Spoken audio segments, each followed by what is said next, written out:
샬롬. 오늘 알레데이아 아레오바고 18번째 시간입니다. 오늘은 향유의 주체에 대해서 말씀드리겠습니다. 우리가 지금 주체의 개념에 대해서 매주 매 강의 때마다 주제를 바꿔서 지금 락강이 말하는 주체에 대해서 얘기하고 있죠. 오늘은 향유의 주체입니다.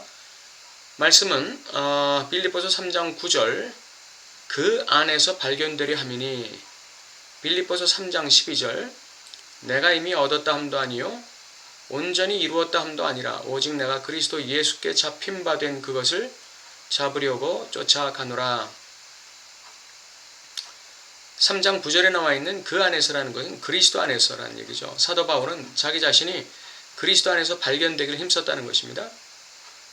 그러면 락강이 말하는 향유의 주체는 무엇일까요? 그 범위를 오늘 네 가지로 나누어서 설명드리겠습니다. 우선 상상계적인 향유가 있습니다. 이것은 어머니와의 이자관계의 상상적 나르시시즘, 바로 자기애적 향유를 말합니다. 어머니는 아이를 자신의 팔로스로 향유하며 동시에 아이도 어머니를 자신의 절대적 향유의 대상으로 물화시킵니다. 이때 어머니에게 아이는 하나의 인격체라기보다는 사물에 불과합니다. 아이에게도 어머니 역시 하나의 사물에 불과합니다. 서로가 서로를 자신의 즐거움의 대상으로 바라보고 향유를 누릴 뿐입니다. 만일 세월의 흐름에 따라 어머니가 아이를 향유의 대상으로 삼는 것을 포기하지 않는다면, 그리고 아이가 어머니를 자신의 향유의 대상으로 삼는 것을 마찬가지로 포기하지 않는다면, 이 아이는 아마도 이 세상에서 살기 힘든 심리적인 허약한 주체가 되고 말 것입니다.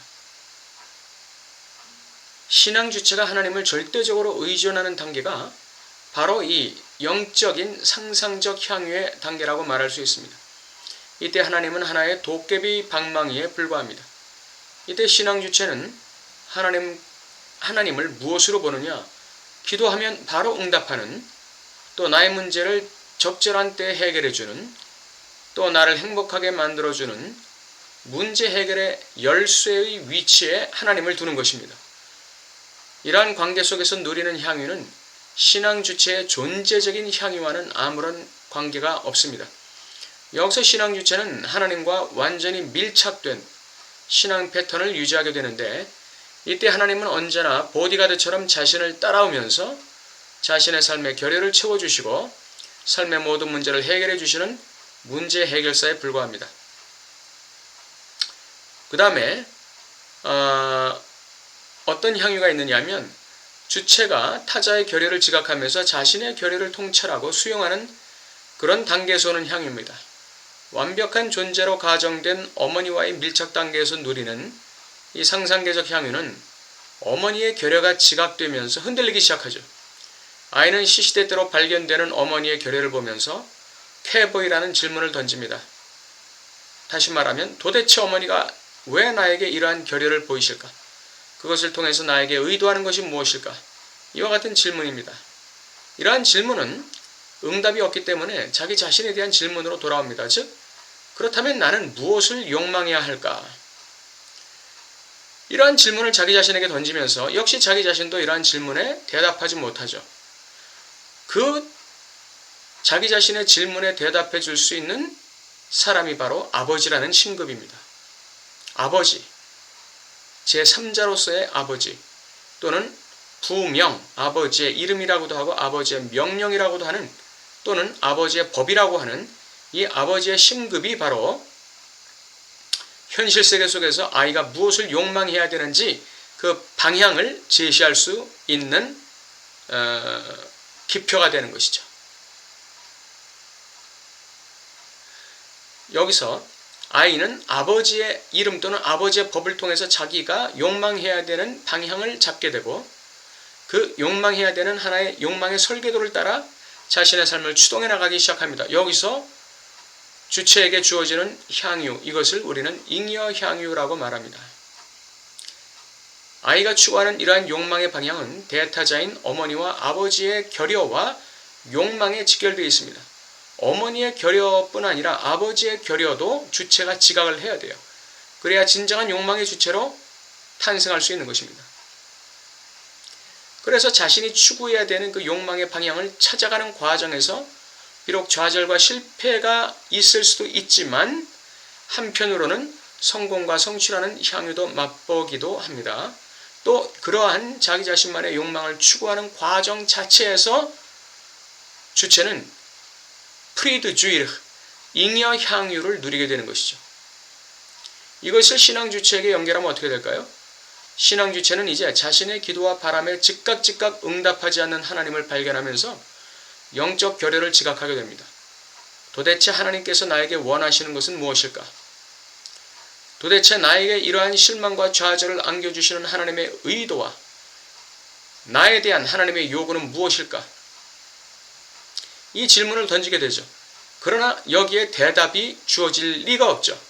그러므로 이러한 질문에 대한 애매모호함과 의문은 신앙 주체를 어디로 이끌어갈까요? 바로 하나님의 말씀인 성경으로 이끌어가는 것입니다. 그래서 성경 속에서 수많은 신앙 선배들의 영적 결여와 영적 욕망 추구의 삶을 발견하게 되고 신앙 주체는 자신만의 영적 욕망을 설계하기 시작합니다. 나는 어떤 삶을 살아야 할까?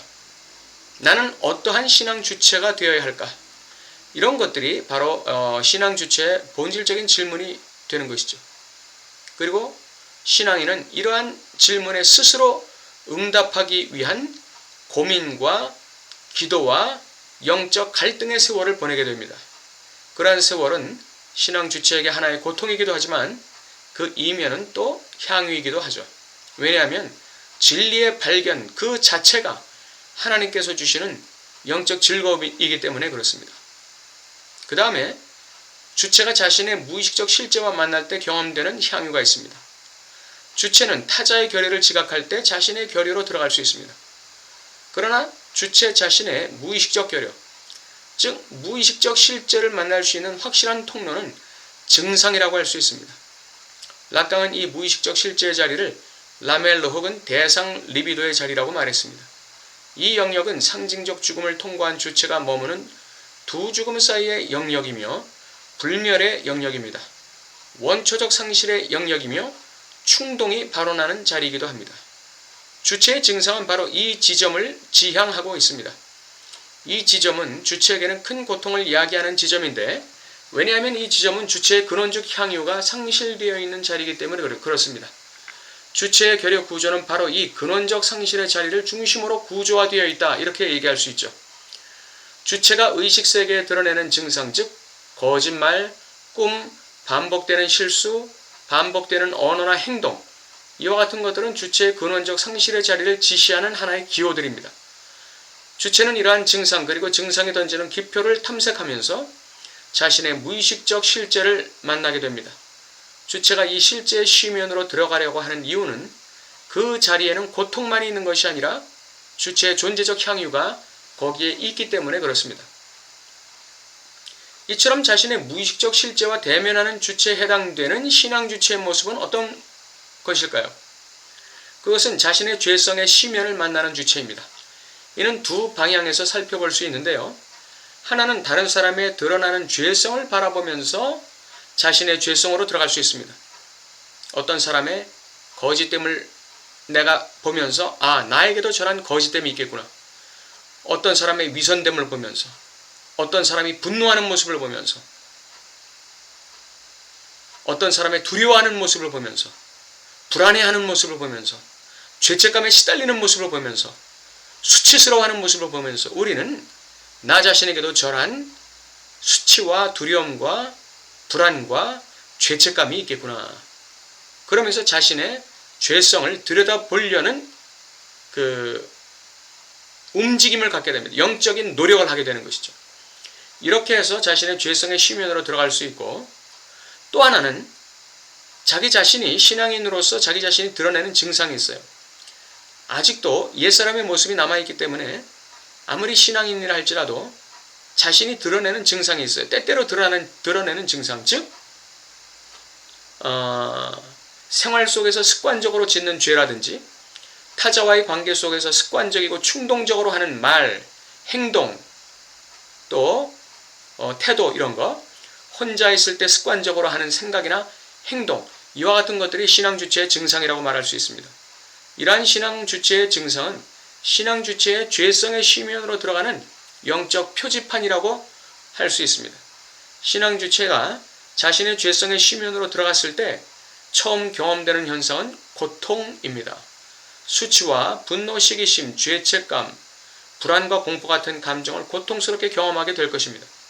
그러나 또 한편 자신의 죄성의 심연 속에서 자신도 다른 사람들과 마찬가지로 죽을 수밖에 없는 죄성에 지배받는 존재라는 사실을 깨달으면서 일종의 해방감을 느낍니다.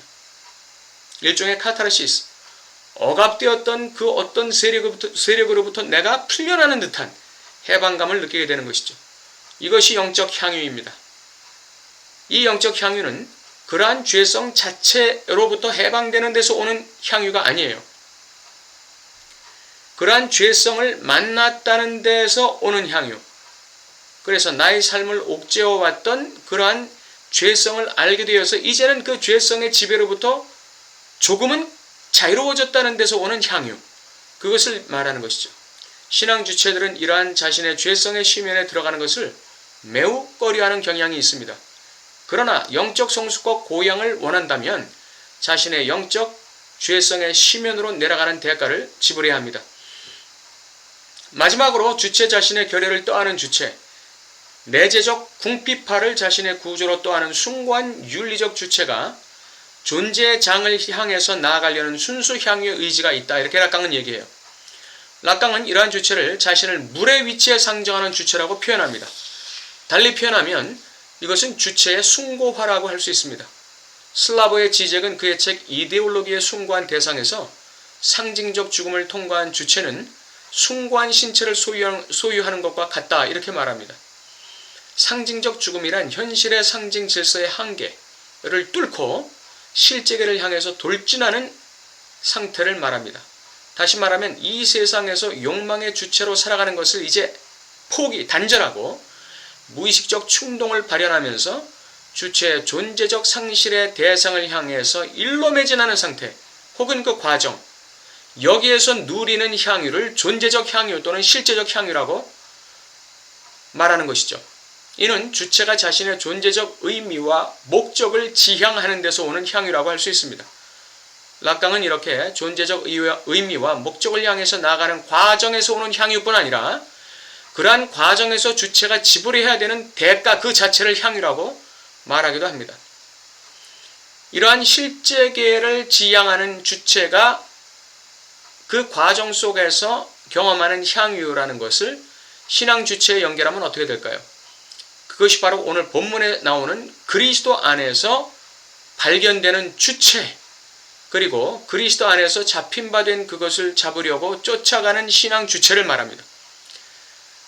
그리스도 안에서 나를 발견하고자 하는, 나의 나됨을 발견하고자 하는 주체가 그 과정에서 얻는 향유, 즐거움, 기쁨, 이것이 바로 신앙 주체의 영적 향유라고 할 수 있고, 그리고 그리스도 안에서 잡힌 바 된 그것을, 즉 소명을 얘기하는 것이죠. 나의 어떤 나됨의 종착점을 얘기하는 것입니다. 그것을 잡으려고 내가 쫓아가는 과정에서 위로부터 내리는 그 어떤 기쁨이 있어요. 그것이 바로 영적 향유가 되는 것이죠. 신앙 주체는 자신의 무의식적 실제의 심연, 즉 죄성의 깊이에 들어가서 자신의 존재적 정체성을 발견하는 것을 넘어서, 그리고 이 세상에서 진리를 추구하면서 살아가는 삶을 넘어서 그리스도 안에 감추어진 자기 자신을 발견하고 그리스도께 잡힌 바 된 그 어떤 것을 추구하려는 그 충동을 발현하는 것입니다. 여기에 신앙 주체의 진정한 향유가 있는 것입니다. 그리스도 안에서 나의 나됨, 나의 그릇됨을 발견하는 것이야말로 주체의 존재적 향유라고 할 수 있고, 그리스도 예수 안에서 하나님께서 나를 잡으신 그 잡으심을 내가 다시 붙잡기 위해서 달려가는 그 과정에서 취하는 향유, 이것이 신앙 주체의 참다운 향유라고 할 수 있습니다. 담에석 도상의 그리스도를 만난 사도 바울의 일평생의 향유는 바로 그러한 영적 향유의 여정이었죠. 여러분과 저에게 이러한 은혜가 있기를 바람하지 않습니다.